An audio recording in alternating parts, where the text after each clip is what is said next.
태양볕이 쬐는 한여름 대낮, 논둑에 한 여인이 쓰러져 있습니다. 살려주세요. 제발. 과거 시험을 보러 가던 한 선비가 그녀를 발견합니다. 하지만 그 순간 선비는 알지 못했습니다. 이 여인이 자신의 남편에게 버림받은 조강지처라는 것을, 그리고 그 남편이 이 마을의 권력자라는 것을. 저 여자를 숨긴 놈을 찾아라. 반드시 죽여야 한다. 선비는 평생을 준비한 과거 시험을 포기하고 목숨을 걸고 여인을 지키기로 결심합니다. 나리, 저 때문에 목숨을 잃으시면 안 됩니다. 아니요. 이것이 진정한 선비의 길이요. 과연 선비는 권력자의 음모를 밝혀낼 수 있을까요?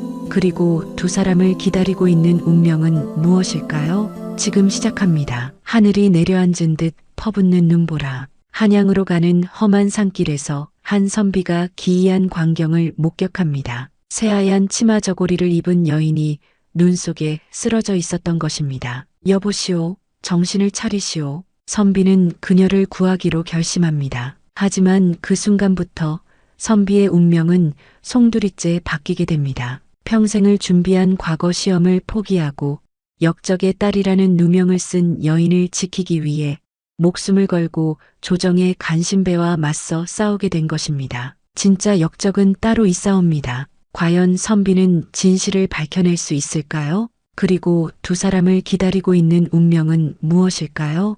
옛날 옛적 조선 중기, 한겨울 추위가 뼛속까지 파고드는 시절의 이야기입니다. 그의 겨울은 유난히도 혹독했습니다. 하늘에서 내려온 눈은 사흘 밤낮을 쉬지 않고 내렸고 바람은 마치 1000개의 칼날처럼 날카로웠지요. 산과 들은 온통 새하얀 눈으로 뒤덮였고 사람의 발길이 끊긴 산길은 그야말로 얼음 무덤이나 다름없었습니다. 한양에서 남쪽으로 사흘을 걸어야 하는 산골 마을, 그곳에서도 가장 외진 곳에 작은 움막 하나가 있었습니다. 움막 주위로는 키 큰 소나무들이 둘러서 있었고 그 사이로 매서운 눈보라가 휘몰아쳤지요. 이 험한 산길을 오가는 이는 거의 없었습니다. 하지만 바로 이곳이 한 선비와 한 여인의 운명이 얽히게 될 무대였습니다. 추위와 배고픔, 그리고 죽음이 도사리고 있는 이곳에서 말이지요. 산골 마을 사람들은 이렇게 말했습니다. 이런 날씨에 산을 오르는 자는 미친 사람이거나 아니면 목숨을 버린 사람이요. 하지만 때로는 운명이 사람을 그곳으로 이끄는 법입니다. 바로 그 운명의 손길이 한 젊은 선비를 그 산길로 인도하고 있었지요. 그 젊은 선비의 이름은 이한이었습니다. 26의 나이, 아직 과거에 급제하지 못한 가난한 선비였지요. 이한의 집안은 본래 양반가였으나 할아버지 때에 벼슬을 잃은 후로는 몰락하여 겨우 입에 풀칠이나 하는 형편이었습니다. 하지만 이한은 포기하지 않았습니다. 낮에는 서당에서 아이들을 가르치고 밤에는 등잔불을 밝혀 글을 읽었지요. 그의 손은 붓을 잡느라 굳은 살이 박혀 있었고 무릎에는 오래 앉아 공부한 탓에 까만 멍이 들어 있었습니다. 이한의 성품은 온화했지만 의리만큼은 쇠처럼 단단했습니다. 옳지 못한 일을 보면 참지 못하는 성격이었고 어려운 사람을 보면 자신이 가진 것이 없어도 나누려 했지요. 바로 그해 이한은 마지막 기회라 여기고 과거 시험을 보러 한양으로 향했습니다. 집에 남은 쌀을 다 팔아 노자를 만들었고 어머니께서는 손수 지은 누비옷을 입혀주셨지요. 하나, 이번에는 꼭 급제해서 돌아오거라. 내 아비의 한을 풀어다오. 어머니의 눈물 어린 당부를 가슴에 새기고 이한은 한양으로 가는 길을 떠났습니다. 하지만 그는 미처 알지 못했습니다. 이 여정이 단순히 과거를 보러 가는 길이 아니라 그의 인생을 완전히 바꿀 운명의 길임을 말이지요. 사흘째 되는 날 이한은 산길을 걷다가 이상한 광경을 목격했습니다. 눈보라가 휘몰아치는 산빛 아래 한 여인이 쓰러져 있었던 것입니다. 여인은 새하얀 치마 저고리를 입고 있었는데 온몸이 눈에 덮여 마치 눈사람처럼 보였지요. 이한은 깜짝 놀라 달려갔습니다. 아니, 이게 어찌된 일이오? 여보시오. 여인을 살펴보니 숨은 아직 붙어 있었으나 입술은 새파랗게 질려 있었고 온몸이 얼음장처럼 차가웠습니다. 나이는 20살쯤 되어 보였고 얼굴은 눈에 반쯤 덮여 있었지만 범상치 않은 기품이 느껴졌지요. 이하는 여인의 손목을 잡아보았습니다. 맥박이 매우 약하게 뛰고 있었습니다. 이대로 두면 한식경도 못 가서 얼어 죽을 것이 분명했지요. 이를 어찌하면 좋단 말인가. 이하는 잠시 망설였습니다. 지금 이 여인을 구하자면 한양 가는 길이 늦어질 것이고 과거 시험 날짜를 놓칠 수도 있었습니다. 하지만 사람의 목숨이 달린 일이었지요. 이하는 결국 여인을 업었습니다. 여인의 몸은 깃털처럼 가벼웠지만 얼음처럼 차가웠습니다. 이하는 근처에 있던 움막을 향해 발걸음을 재촉했습니다. 부디 살아나시오. 하늘이 당신을 버리지 않으셨으니. 움막 안은 바깥보다는 따뜻했으나 여전히 추위가 엄습했습니다. 이하는 서둘러 마른 나뭇가지를 모아 불을 지폈습니다. 타닥타닥 불이 살아나자 움막 안이 조금씩 따뜻해지기 시작했지요. 이하는 자신이 입고 있던 누비옷을 벗어 여인에게 덮어주었습니다. 어머니, 죄송합니다. 이 옷을 이렇게 쓰게 되었습니다. 이하는 눈을 녹여 물을 만들었습니다. 그리고 조심스럽게 여인의 입술을 벌려 물을 한 방울씩 떨어뜨렸지요. 여인의 목구멍이 움직이며 물을 삼키는 것이 보였습니다. 한 식경쯤 지나자 여인의 얼굴에 조금씩 혈색이 돌아왔습니다. 이하는 안도의 한숨을 내쉬었지요. 밤이 깊어갔습니다. 이하는 불을 지피며 여인을 지켰습니다. 자신은 추위에 떨면서도 여인이 따뜻하도록 불을 계속 살폈지요. 새벽녘 여인이 미약하게 신음소리를 냈습니다.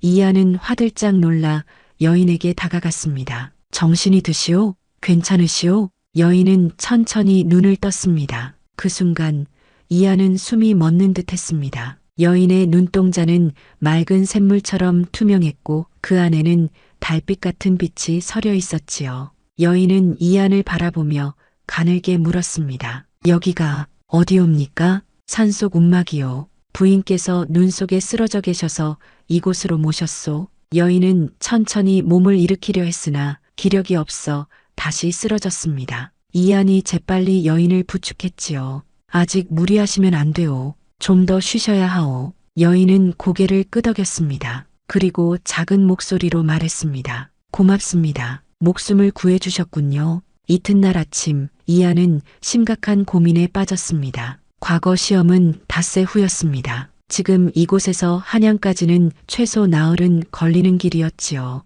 하지만 여인은 아직 걸을 수 있는 상태가 아니었습니다. 이하는 움막 밖으로 나가 하늘을 올려다보았습니다. 눈은 멎었지만 하늘은 여전히 잔뜩 흐려 있었고 바람은 차가웠지요. 이를 어찌하면 좋단 말인가. 과거 시험은 3년에 한 번뿐이었습니다. 이번 기회를 놓치면 또다시 3년을 기다려야 했지요. 게다가 그때는 이한의 나이가 30에 가까워질 것이었습니다. 하지만 이한의 마음 한편에서는 다른 목소리가 들렸습니다. 사람의 목숨이 과거보다 중하지 않은가. 선비라면 마땅히 사람을 먼저 생각해야 하지 않겠는가. 이한은 움막 안으로 들어갔습니다. 여인은 여전히 누워 있었고 가끔씩 기침을 했지요. 이한은 조용히 여인 곁에 앉아 말했습니다. 부인, 실례지만 성함이 어찌 되시오? 그리고 어찌하여 이런 산중에 계셨소? 여인은 잠시 망설이다가 대답했습니다. 제 이름은 설아라고 하옵니다. 집안 사정으로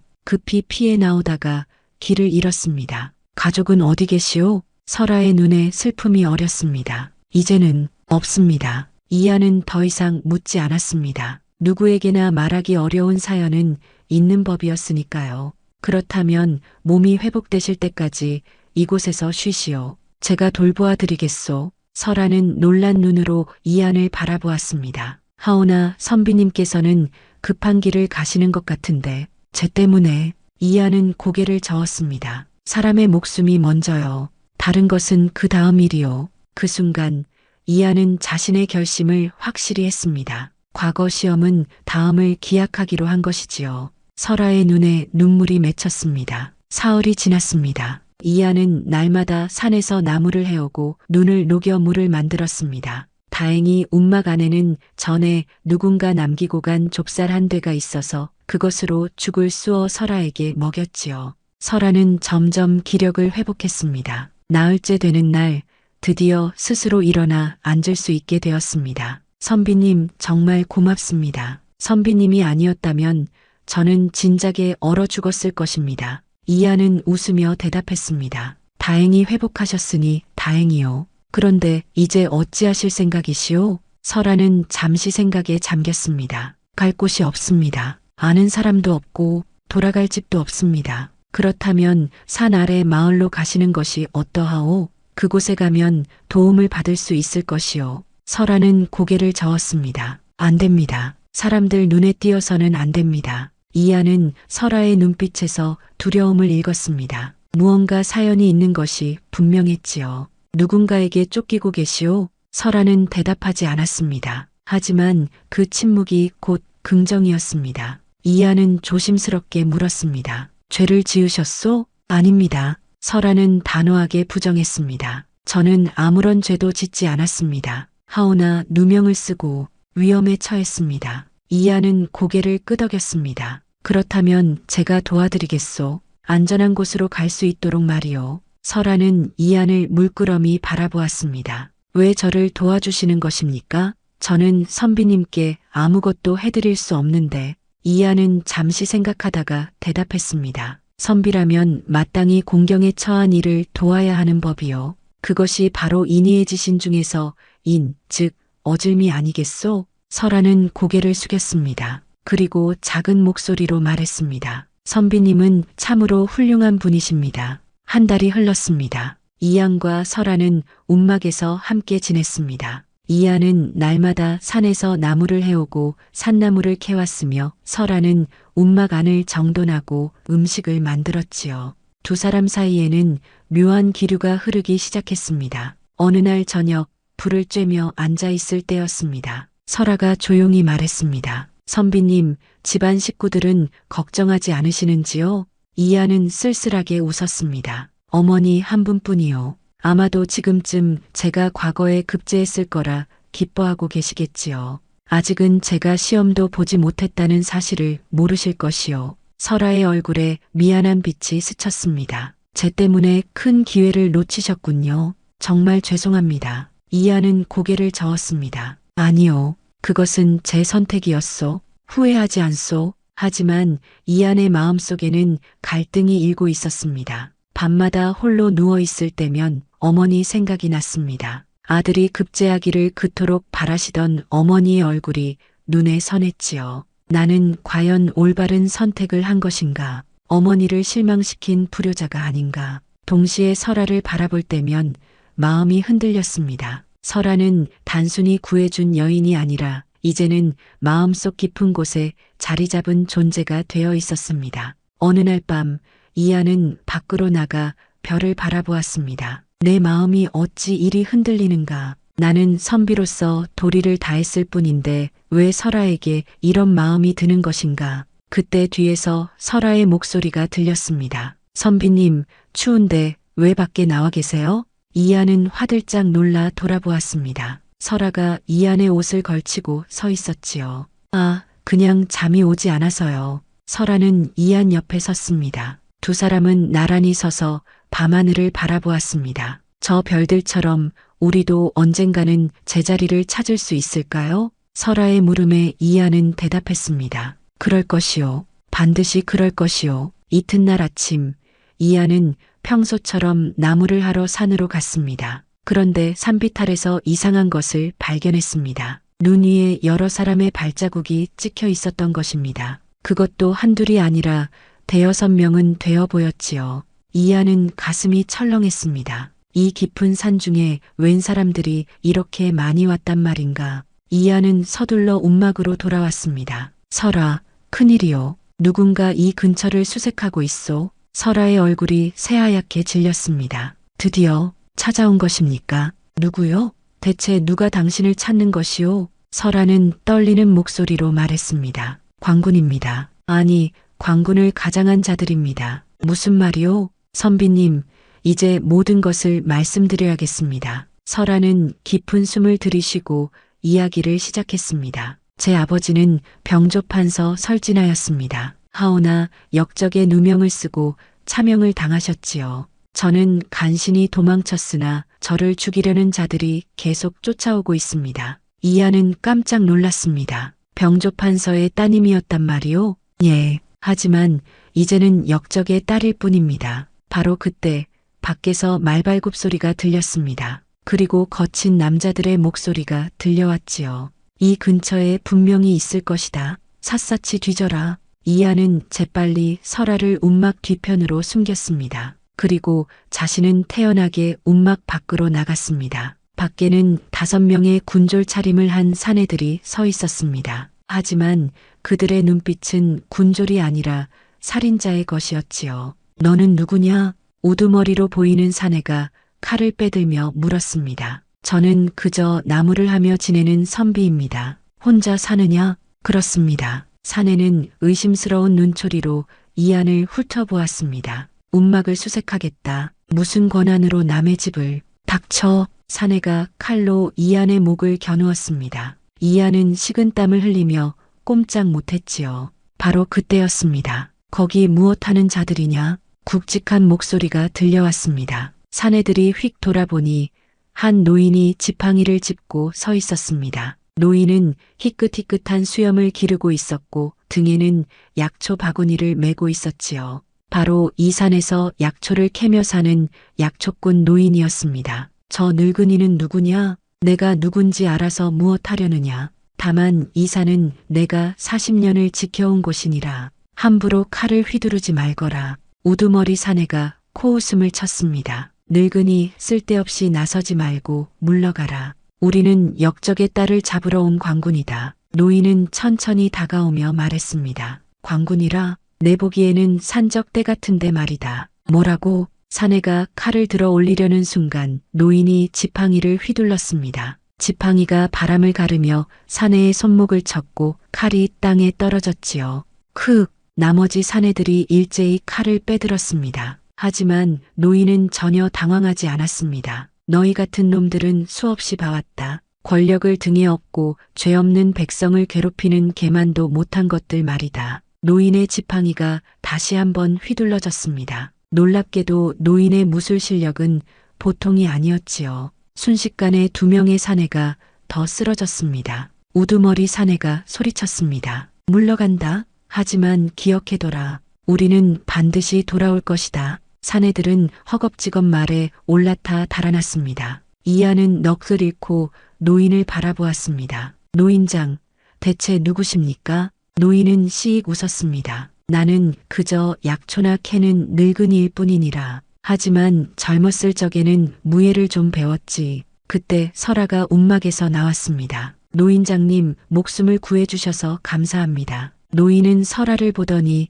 고개를 끄덕였습니다. 그래, 내가 바로 병조판서 설진아 대감의 딸이로구나. 내 젊었을 적에 대감께 은혜를 입은 적이 있느니라. 아버지를 아십니까? 그렇다. 설 대감은 청렴 결백한 분이셨지. 역적이라니 말도 안 되는 소리다. 노인은 2 사람을 보며 말했습니다. 여기는 이제 안전하지 않다. 나를 따라오너라. 더 깊은 산속에 안전한 곳이 있느니라. 이양과 설아는 서로를 바라보았습니다. 그리고 노인을 따라 나섰습니다. 노인은 2 사람을 이끌고 산 깊숙이 들어갔습니다. 눈 덮인 산길을 한 10경쯤 걸어가자 큰 바위 절벽 사이에 숨겨진 작은 동굴이 나타났습니다. 동굴 입구는 나뭇가지와 덩굴로 가려져 있어서 자세히 보지 않으면 발견할 수 없었지요. 여기가 내가 40년 동안 지켜온 은거지니라. 아무도 모르는 곳이다. 동굴 안은 생각보다 넓고 아늑했습니다. 한쪽에는 약초들이 가지런히 말려져 있었고 다른 한쪽에는 잠자리가 마련되어 있었지요. 노인이 불을 피우며 말했습니다. 당분간 여기서 지내거라. 저놈들이 다시 올 것이니 조심해야 한다. 설아가 노인에게 절을 했습니다. 은혜에 보답할 길이 없습니다. 은혜라니 내가 설 대감께 받은 은혜에 비하면 아무것도 아니니라. 노인은 예시이야기를 들려주었습니다. 40년 전 노인은 한양에서 무관이었습니다. 하지만 억울한 누명을 쓰고 죽을 위기에 처했을 때 당시 병조 참판이었던 설진아가 진실을 밝혀주어 목숨을 건졌다고 했지요. 설 대감은 진정으로 정의로운 분이셨다. 그런 분이 역적이라니 이 모든 것이 음모임이 분명하다. 이안이 물었습니다. 그렇다면 누가 설 대감을 모함한 것입니까? 노인은 잠시 생각하더니 말했습니다. 내 짐작으로는 좌의정 홍석주일 것이다.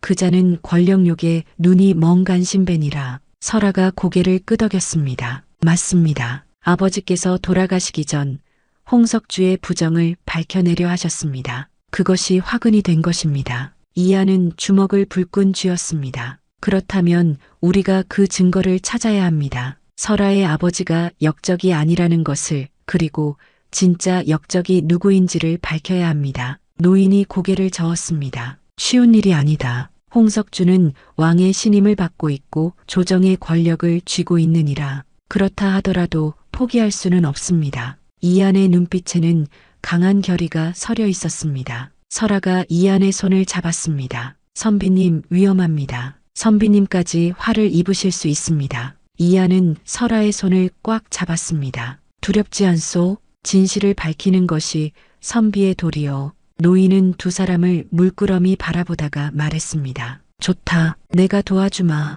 하지만 신중해야 한다. 한치의 실수도 용납되지 않느니라. 사흘 후 노인이 산 아래에서 중요한 정보를 가지고 돌아왔습니다. 큰일이다. 광군이 이 산을 포위했다. 설아를 잡기 위해 300명의 군사를 동원했느니라. 설아는 얼굴이 새하얗게 질렸습니다. 어떻게 이곳을 알았을까요? 노인이 고개를 저었습니다. 알아낸 것이 아니라 산 전체를 샅샅이 뒤지려는 것이다. 시간이 없다. 이안이 물었습니다. 그렇다면 어떻게 해야 합니까? 노인은 잠시 생각하더니 말했습니다. 한 가지 방법이 있다. 하지만 매우 위험하다. 말씀해 주십시오. 설아가 직접 한양으로 가서 억울함을 호소하는 것이다. 왕께 직접 상소를 올리는 것이니라. 설아가 고개를 저었습니다. 불가능합니다. 한양에 가는 길목마다 광군이 지키고 있을 것입니다. 바로 그때 노인이 품에서 무언가를 꺼냈습니다. 작은 나무 상자였지요.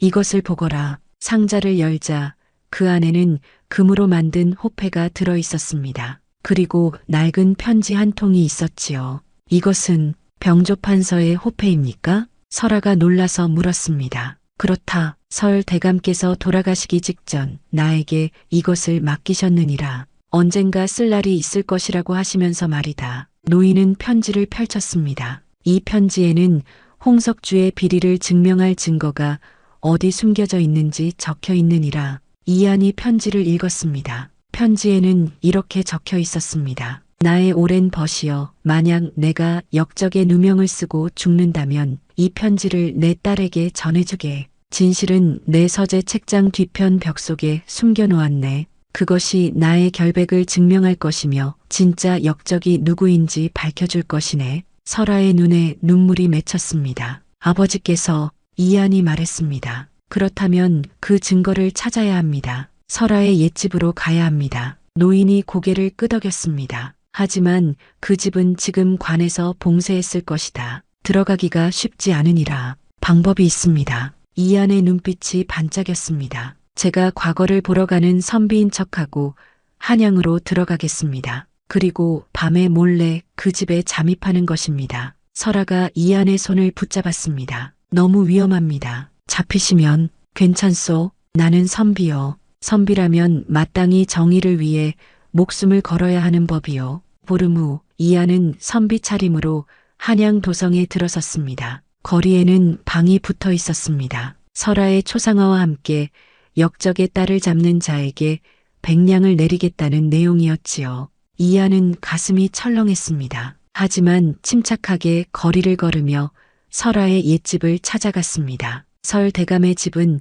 한양 북촌에 있는 큰 저택이었습니다. 하지만 지금은 대문에 자물쇠가 채워져 있었고 광군 2명이 지키고 있었지요. 이안은 근처 주막에 묵으며 기회를 엿보았습니다. 밤이 깊어지기를 기다렸다가 이안은 검은 옷으로 갈아입고 집을 빠져나왔습니다. 담장을 타고 설 대감의 집 안으로 들어갔지요. 집 안은 을씨년스러웠습니다. 한때 권세를 누리던 병조판서의 집이었지만 지금은 주인 잃은 빈집이 되어 있었습니다. 이하는 조심스럽게 서재로 들어갔습니다. 달빛이 창문으로 비쳐 들어와 희미하게 주변을 밝혀주었지요. 책장을 살펴보니 수백 권의 책이 빼곡히 꽂혀 있었습니다. 이하는 책장을 하나씩 움직여 보았습니다. 한 식경쯤 지났을 때 왼쪽 끝에 있는 책장이 미세하게 움직였습니다. 이한이 힘을 주어 책장을 밀자 뒤편 벽에 작은 구멍이 드러났지요. 구멍 속에는 작은 나무 상자가 숨겨져 있었습니다. 이한은 가슴이 두근거렸습니다. 손을 뻗어 상자를 꺼냈습니다. 바로 그때였습니다. 거기 누구냐? 밖에서 광군의 목소리가 들렸습니다. 이한은 화들짝 놀라 상자를 품에 넣었습니다. 발소리가 점점 가까워졌습니다. 이하는 재빨리 창문 쪽으로 달려갔습니다. 도둑이다. 잡아라. 광군들이 서재로 몰려들었습니다. 이하는 창문을 박차고 뛰어내렸지요. 땅에 떨어지면서 발목을 삐끗했지만 정신을 차리고 담장을 향해 달렸습니다. 뒤에서 화살이 날아왔습니다. 휙, 휙 하는 소리와 함께 화살 하나가 이한의 팔을 스쳤습니다. 크! 하지만 이하는 멈추지 않았습니다. 담장을 타고 넘어 어둠 속으로 사라졌지요. 광군들이 뒤쫓아왔지만 이하는 골목을 누비며 따돌렸습니다. 한참을 달린 끝에 이하는 한절간의 뒤편에 숨었습니다. 숨이 턱까지 차올랐고 팔에서는 피가 흘러내렸습니다. 하지만 이하는 상자를 꼭 안고 있었습니다. 이것만 있으면 설아의 억울함을 밝힐 수 있다. 사흘 후 이하는 간신히 산속 동굴로 돌아왔습니다. 설아는 상처 입은 이한을 보고 깜짝 놀랐습니다. 선비님, 다치셨군요. 설아는 서둘러 이한의 상처를 치료했습니다. 노인이 준 약초를 갈아서 바르고 천으로 감아주었지요. 괜찮소? 이 정도는 아무것도 아니오. 이한은 품에서 상자를 꺼냈습니다. 이것을 찾았소. 설아와 노인은 숨을 죽이고 상자를 바라보았습니다. 상자를 열자 그 안에는 여러 장의 문서가 들어 있었습니다. 문서에는 홍석주가 국고를 횡령한 증거, 뇌물을 받은 내역, 그리고 설 대감을 모함한 계획이 상세히 적혀 있었지요. 이것이면 충분합니다. 이것으로 아버지의 억울함을 밝힐 수 있습니다. 설아의 눈에 희망이 피어올랐습니다. 하지만 노인이 고개를 저었습니다. 문제는 이것을 어떻게 왕께 전달하느냐는 것이니라. 홍석주의 세력이 워낙 강해서 함부로 상소를 올리면 묵살당할 것이다. 그렇다면 직접 상소를 올려야 합니다. 이한이 말했습니다. 격쟁을 올리는 것입니다. 왕께서 행차하실 때 길목에서 직접 억울함을 호소하는 것입니다. 하지만 그것은 너무 위험하다. 잘못하면 모두 목숨을 잃을 수 있느니라. 설아가 두 사람을 번갈아 보았습니다. 제가 하겠습니다. 이것은 제 집안의 일이니 제가 책임져야 합니다. 이한이 설아의 손을 잡았습니다. 아니요, 우리가 함께 하겠소. 설아는 이한을 물끄러미 바라보았습니다. 선비님, 왜 이렇게까지 해주시는 것입니까? 선비님은 저와 아무 관계도 없으신데. 이한은 잠시 망설이다가 입을 열었습니다. 관계가 없다고 할 수 없소. 설아, 나는. 이한은 설아의 눈을 똑바로 바라보았습니다. 나는 당신을 사랑하오. 설아의 눈이 커졌습니다. 이한은 계속 말을 이어갔습니다. 처음에는 그저 도와주려는 마음뿐이었소. 하지만 함께 지내는 동안 나도 모르게 마음을 빼앗겼소. 당신의 강인함, 당신의 선함, 당신의 모든 것이 내 마음을 사로잡았소. 설아의 눈에 눈물이 맺혔습니다. 저도 선비님을. 두 사람의 손이 꽉 맞잡혔습니다. 노인은 씩 웃으며 고개를 돌렸습니다. 젊은 것들, 그날 밤 동굴 밖으로는 눈이 내렸습니다. 하지만 동굴 안은 따뜻했습니다. 두 사람의 마음이 하나가 된 그 순간 세상의 어떤 추위도 그들을 얼릴 수 없었지요. 이튿날 아침 노인이 문서를 더 자세히 살펴보았습니다. 이것을 보거라. 노인이 가리킨 곳에는 놀라운 내용이 적혀 있었습니다. 홍석주는 단순히 국고를 횡령한 것이 아니라 외국과 내통하고 있었느니라. 외국에 무기를 팔아넘기고 그 대가로 금은 보화를 받았다는 것이다. 이하는 경악했습니다. 그것은 반역 행위입니다. 그렇다. 진짜 역적은 홍석주였던 것이니라. 설아가 문서를 읽으며 말했습니다. 아버지께서는 이 사실을 알아내셨고 그것을 밝히려 하셨습니다. 하지만 홍석주가 먼저 아버지를 역적으로 몰아 제거한 것입니다. 문서에는 더욱 충격적인 내용도 있었습니다. 홍석주는 왕의 측근들을 매수했고 심지어 궁궐 내 환관들까지 자신의 편으로 만들었다는 것이었지요. 이것이 알려지면 조정이 뒤집힐 것이다. 이한이 말했습니다. 그렇기에 더욱 조심해야 한다. 홍석주는 이것을 숨기기 위해 무슨 짓이든 할 것이니라. 바로 그때 동굴 밖에서 소리가 들렸습니다. 노인장 계시오? 낯선 목소리였습니다. 세 사람은 긴장했습니다. 노인이 조심스럽게 밖으로 나가보았습니다. 그곳에는 승려 한 명이 서 있었지요. 스님, 어인일이시오? 승려는 주변을 살피며 낮은 목소리로 말했습니다. 급히 전할 말씀이 있어 왔습니다. 산 아래에 광군 500명이 집결했습니다. 내일 새벽에 산을 포위할 것입니다. 어떻게 그것을 아시오? 저는 궁궐에서 나온 승려입니다. 왕실의 법사로 있었으나 홍석주의 횡포를 보다 못해 궁을 나왔지요. 설 대감께서는 저에게도 은혜를 베풀어 주신 분입니다. 승려는 품에서 승복 한 벌을 꺼냈습니다. 이것을 입고 절로 가십시오. 제가 숨겨드리겠습니다. 설아가 물었습니다. 스님, 위험하지 않으십니까? 염려 마십시오. 저는 왕실 법사였기에 아무도 함부로 하지 못합니다. 그리고 설 대감의 은혜를 갚을 기회이기도 합니다. 노인이 고개를 끄덕였습니다. 고맙소, 스님. 하지만 우리가 숨어만 있을 수는 없소. 이제는 정면으로 맞서야 할 때요. 이한이 말했습니다. 맞습니다. 이 증거를 가지고 한양으로 가야 합니다. 그리고 왕께 직접 상소를 올려야 합니다. 승려가 말했습니다. 3일 후가 왕의 능행날입니다. 왕께서 종묘에 참배하러 가시는데 그때가 기회입니다. 하지만 경호가 삼엄할 것이요. 제가 안내하겠습니다. 제 신분이면 가까이 갈 수 있습니다. 네 사람은 서로를 바라보았습니다. 이제 마지막 승부를 걸어야 할 때였습니다. 설아가 이한의 손을 잡았습니다. 선비님, 함께 가주시겠어요? 이한은 설아의 손을 꽉 쥐었습니다. 당연하오. 끝까지 함께 하겠소. 그날 밤 이한은 혼자 동굴 밖에 나와 별을 바라보았습니다. 머릿속으로 지난 몇 달간의 일들이 주마등처럼 스쳐 지나갔습니다. 과거를 보러 가던 가난한 선비였던 자신이 이제는 조정의 간신과 맞서 싸우게 되었지요. 나는 과연 올바른 선택을 하고 있는 것인가? 이한은 자문했습니다. 어머니는 아들이 과거에 급제하여 벼슬을 하기를 바라셨습니다. 가문을 일으키고 편안한 삶을 살기를 원하셨지요. 하지만 이한은 다른 길을 선택했습니다. 목숨을 걸고 정의를 위해 싸우는 길을 말입니다. 선비란 무엇인가? 벼슬을 하고 녹봉을 받는 것만이 선비의 도리인가? 이한은 어릴 적 아버지에게 배웠던 말을 떠올렸습니다. 하나, 선비는 의로움을 위해 살아야 한다. 부귀영화보다 의리가 먼저이고 명예보다 정의가 먼저이니라. 비록 가난하게 살더라도 바른 길을 걸어야 진정한 선비이니라. 이한은 깨달았습니다. 자신이 지금 걷고 있는 이 길이 바로 선비의 길이라는 것을. 비록 위험하고 험난하지만 이것이야말로 진정한 선비가 가야 할 길이라는 것을 말이지요. 뒤에서 설아의 목소리가 들렸습니다. 선비님, 무슨 생각을 그리 깊이 하세요?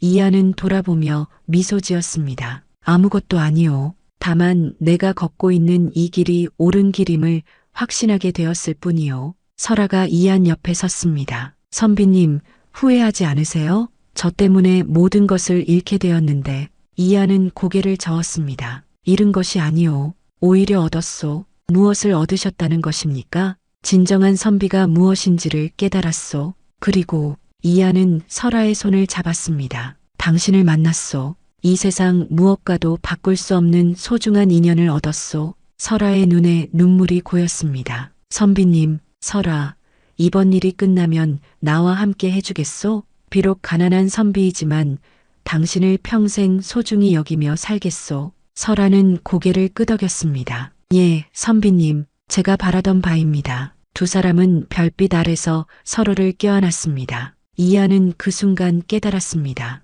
진정한 부는 금은보화가 아니라 사랑하는 사람과 함께 정의를 위해 싸울 수 있는 용기라는 것을, 진정한 명예는 벼슬이 아니라 옳은 일을 하는 것이라는 것을 말이지요. 이하는 더 이상 가난한 선비가 아니었습니다. 사랑과 정의를 가슴에 품은 진정한 선비가 된 것입니다. 사흘 후 드디어 그날이 왔습니다. 이양과 설아는 승려의 안내를 받아 한양으로 들어왔습니다. 두 사람은 승복을 입고 있었고 설아는 머리를 깎아 비구니처럼 보이게 했지요. 오늘 옷이 삼각에 왕께서 종묘로 가시는 행차가 있을 것입니다. 그때 격쟁을 올리십시오. 승려가 말했습니다. 하지만 경우가 삼엄할 것입니다. 왕께 가까이 가기도 전에 붙잡힐 수 있습니다. 제가 길을 열어드리겠습니다. 저를 믿으십시오. 오시가 되자 거리에는 백성들이 가득 모여들었습니다. 왕의 행차를 구경하려는 사람들이었지요.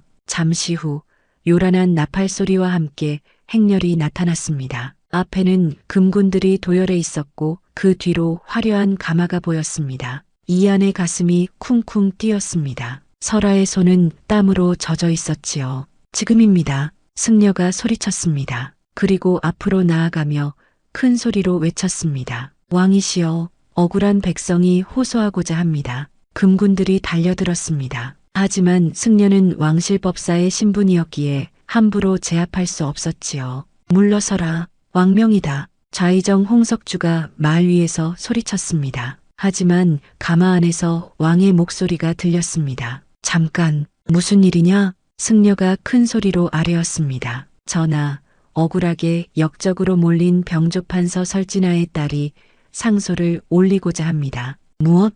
홍석주의 얼굴이 새하얗게 질렸습니다. 전하, 저것들은 역적입니다. 당장 잡아들이십시오. 하지만 왕은 홍석주의 말을 무시했습니다. 앞으로 나오라. 이양과 설아가 앞으로 나갔습니다. 두 사람은 땅에 엎드려 절을 했지요. 전하, 소녀의 아버지 설진아는 억울하게 역적으로 몰려 돌아가셨습니다. 진짜 역적은 따로 있사옵니다. 설아가 울먹이며 말했습니다. 홍석주가 소리쳤습니다. 헛소리를 하는구나. 당장 저것들을 잡아라. 하지만 이안이 품에서 문서 상자를 꺼냈습니다. 전하, 이것이 진실을 증명하는 증거입니다. 금군들이 문서를 받아 왕께 전했습니다. 왕이 문서를 읽기 시작했습니다. 잠시 침묵이 흘렀습니다. 홍석주의 얼굴에서 땀이 흘러내렸습니다. 왕의 얼굴이 점점 굳어졌습니다. 분노의 빛이 왕의 눈에 서렸지요. 이것이 사실이냐?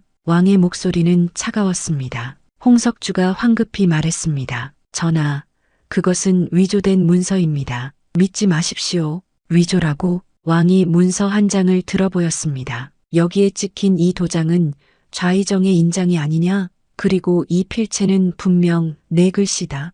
홍석주는 할 말을 잃었습니다. 왕이 호통쳤습니다. 홍석주, 내가 감히 나라를 팔아먹었단 말이냐? 홍석주는 순간 모든 것이 끝났음을 깨달았습니다. 하지만 그는 쉽게 포기할 사람이 아니었습니다. 홍석주는 재빨리 칼을 빼들며 소리쳤습니다. 금군들아, 저것들을 잡아라. 저들은 역적이다. 하지만 금군들은 움직이지 않았습니다. 왕의 명령 없이는 움직일 수 없었던 것이지요. 홍석주는 다급해졌습니다. 그는 자신의 부하들을 향해 외쳤습니다. 무엇하느냐? 저것들을 죽여라. 홍석주의 부하 10여 명이 칼을 빼들고 달려들었습니다. 하지만 그때 승려가 앞을 막아섰습니다. 물러서지 못할까? 승려의 지팡이가 번개처럼 움직였습니다. 순식간에 여러 명이 쓰러졌지요.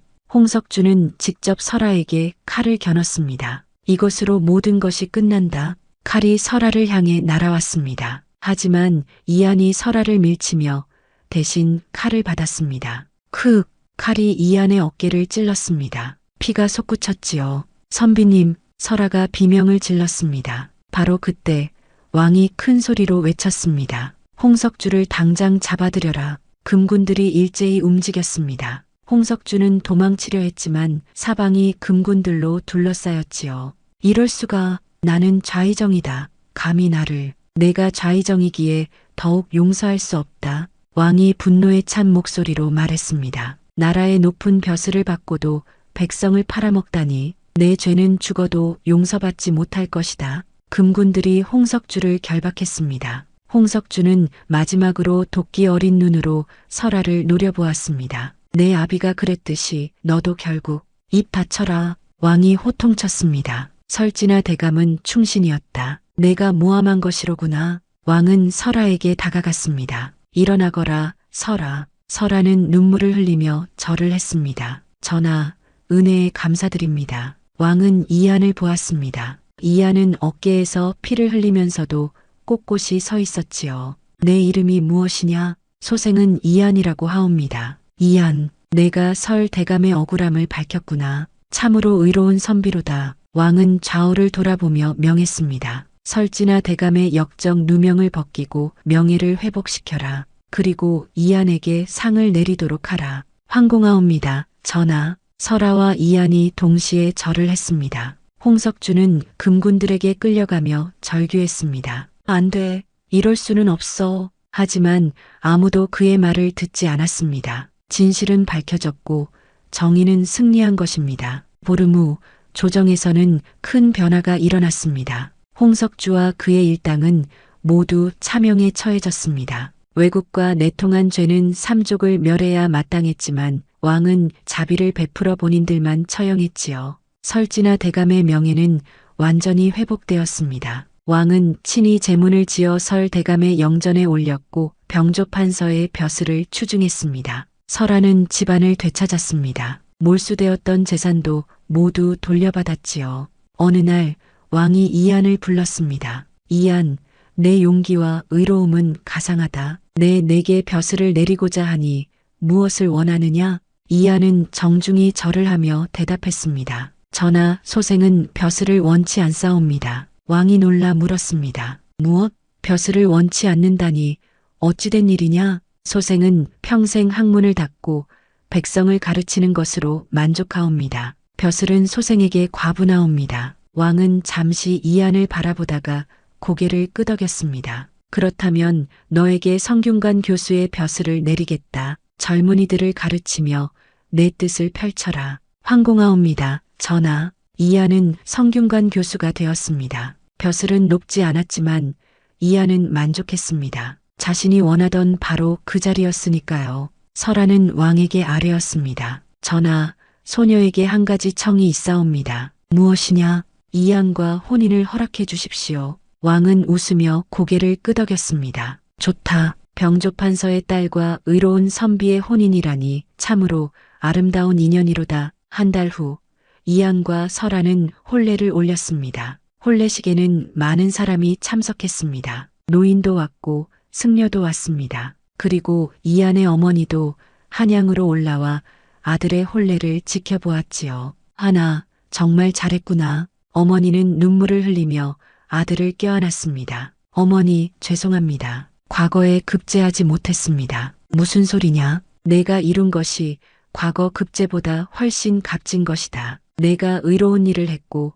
좋은 배필을 만났으니 이 어미는 그것으로 충분하다. 설아도 어머니께 절을 했습니다. 어머님, 불효녀를 용서해 주십시오. 선비님께 누를 끼쳤습니다. 어머니는 설아를 일으켜 세웠습니다. 무슨 말이냐? 내가 있어서 우리 한이가 진정한 선비가 되었느니라. 이제부터는 내 딸이다. 세 사람은 서로를 껴안고 눈물을 흘렸습니다. 노인이 웃으며 말했습니다. 참으로 아름다운 광경이로구나. 설 대감께서 하늘에서 보고 계시겠지. 승려도 고개를 끄덕였습니다. 그렇습니다. 이 모든 것이 부처님의 뜻입니다. 이안은 하늘을 올려다보았습니다. 푸른 하늘에 흰 구름이 떠 있었고 따뜻한 봄바람이 불어왔지요. 설 대감님, 따님을 잘 모시겠습니다. 부디 편히 쉬십시오. 이안은 마음속으로 다짐했습니다. 혼례를 올린 후 이안과 설아는 한양 북촌에 있는 설 대감의 옛집에서 살게 되었습니다. 이안은 날마다 성균관에 나가 학생들을 가르쳤습니다. 그는 학생들에게 단순히 글만 가르치는 것이 아니라 선비의 도리와 의로움에 대해서도 가르쳤지요. 선비란 무엇인가? 단순히 글을 읽고 벼슬을 하는 것이 선비가 아니니라. 진정한 선비는 백성을 위하고 정의를 위해 싸우는 사람이니라. 학생들은 이안의 가르침을 경청했습니다. 이안의 이야기는 단순한 이론이 아니라 직접 경험한 것이었기 때문에 더욱 감동적이었지요. 설아는 집안을 꾸리며 조용히 살았습니다. 하지만 그녀도 가만히 있지만은 않았습니다. 설아는 아버지가 생전에 하시던 일을 이어받았습니다. 바로 가난한 백성들을 돕는 일이었지요. 설아는 자신의 재산으로 가난한 사람들에게 쌀을 나눠주고 병든 사람들을 치료해 주었습니다. 사람들은 설아를 선녀라고 불렀습니다. 어느 날 노인이 찾아왔습니다. 잘 지내고 있느냐? 노인장님, 어서 오십시오. 이양과 설아는 반갑게 노인을 맞이했습니다. 노인은 상을 받고 앉아 두 사람을 바라보았습니다. 참으로 보기 좋구나. 너희 둘이 이렇게 행복하게 사는 것을 보니 내 마음이 다 흐뭇하다. 모두 노인장님 덕분입니다. 설아가 말했습니다. 아니다. 너희가 용기를 냈기에 가능한 일이었다. 노인은 잠시 차를 마시다가 말했습니다. 나는 이제 산으로 돌아가려 한다. 여생을 조용히 보내고 싶구나. 그러지 마시고 저희와 함께 지내십시오. 이안이 말했습니다. 아니다. 나는 산이 좋다. 그곳이 내 집이니라. 노인은 일어서며 두 사람에게 당부했습니다. 이안, 설아, 너희는 앞으로도 의롭게 살아라. 그것이 설 대감의 뜻이기도 하니라. 명심하겠습니다. 노인장님. 노인은 떠났습니다. 하지만 두 사람은 노인을 잊지 않았습니다. 해마다 봄이 되면 산으로 올라가 노인을 찾아뵙곤 했지요. 승려도 가끔씩 찾아왔습니다. 그때마다 이양과 설아는 승려를 극진히 대접했습니다. 스님, 그때 도와주시지 않았다면 저희는 지금 이렇게 행복할 수 없었을 것입니다. 나는 다만 부처님의 뜻을 따랐을 뿐이요. 너희가 행복하니 그것으로 충분하오. 시간이 흘러 1년이 지났습니다. 어느 봄날 설아가 이안에게 기쁜 소식을 전했습니다. 서방님, 저 아이가 생겼어요. 이안은 기쁨에 겨워 설아를 껴안았습니다. 정말이요? 아, 이 얼마나 기쁜 일이요. 어머니도 손주 소식을 듣고 무척 기뻐했습니다. 하늘이 우리 집안을 돌보시는구나. 한이가 의로운 일을 해서 복을 받는 것이로다. 이안은 아내의 배를 쓰다듬으며 다짐했습니다. 우리 아이에게 올바른 길을 가르치겠소. 아버지처럼 그리고 외할아버지처럼 의로운 사람으로 키우겠소. 그해 가을 설아는 건강한 아들을 낳았습니다. 이안은 아들의 이름을 의철이라고 지었습니다. 의로움이 쇠처럼 단단하라는 뜻이었지요. 아이가 돌이 되던 날 많은 사람이 찾아와 축하해 주었습니다. 왕도 선물을 보내주었고 이안의 제자들도 모두 찾아왔습니다. 노인도 산에서 내려왔고 승려도 절에서 왔지요. 잔치가 한창일 때 이안은 모인 사람들 앞에서 이야기를 시작했습니다. 여러분, 오늘 이 자리에 와주셔서 감사합니다. 저는 1년 전만 해도 가난한 선비였습니다. 과거에 급제하지도 못했고 앞날이 막막했지요. 사람들은 조용히 이안의 말을 들었습니다. 하지만 어느 겨울날 저는 운명적인 만남을 하게 되었습니다. 눈 속에 쓰러진 한 여인을 만난 것입니다. 이안은 설아를 바라보았습니다. 설아는 수줍게 미소 지었지요. 처음에는 그저 사람을 구해야 한다는 마음뿐이었습니다. 하지만 그 선택이 제 인생을 완전히 바꾸어 놓았습니다. 이안은 계속 말을 이어갔습니다. 저는 과거 시험을 포기했고 목숨의 위험도 겪었습니다. 하지만 후회하지 않습니다. 왜냐하면 그 과정에서 진정한 선비가 무엇인지를 배웠기 때문입니다. 진정한 선비는 벼슬과 부귀를 추구하는 사람이 아닙니다. 정의를 위해 싸우고 약한 사람을 돕고 옳은 길을 걷는 사람입니다. 사람들이 고개를 끄덕였습니다. 저는 이제 제 아들에게도 이것을 가르칠 것입니다. 돈이 많고 벼슬이 높은 것보다 의로운 사람이 되는 것이 더 중요하다는 것을 말입니다. 노인이 일어나 말했습니다. 이안, 내가 진정한 선비로 자랐구나. 나는 자랑스럽다. 승려도 말했습니다. 부처님께서도 기뻐하실 것입니다. 너희 부부는 이 세상에 선한 영향을 끼치고 있습니다. 그날 밤 이안과 설아는 아들을 안고 밤하늘을 바라보았습니다. 서방님, 우리 참 멀리 왔지요? 설아가 말했습니다. 그렇소. 눈보라치던 그 산속에서 여기까지 말이요. 이 모든 것이 꿈만 같아요. 이안은 설아의 손을 잡았습니다. 꿈이 아니요. 우리가 함께 만들어낸 현실이요. 아들 의철이는 아버지 품에서 평화롭게 잠들어 있었습니다. 이안은 아들을 내려다보며 다짐했습니다. 의철아, 아버지가 너에게 물려줄 재산은 많지 않다. 하지만 아버지는 너에게 가장 중요한 것을 가르쳐 줄 것이다. 바로 올바르게 사는 법을 말이다. 밤하늘의 별들이 반짝였습니다. 마치 설 대감이 하늘에서 손주를 축복해 주는 것 같았지요.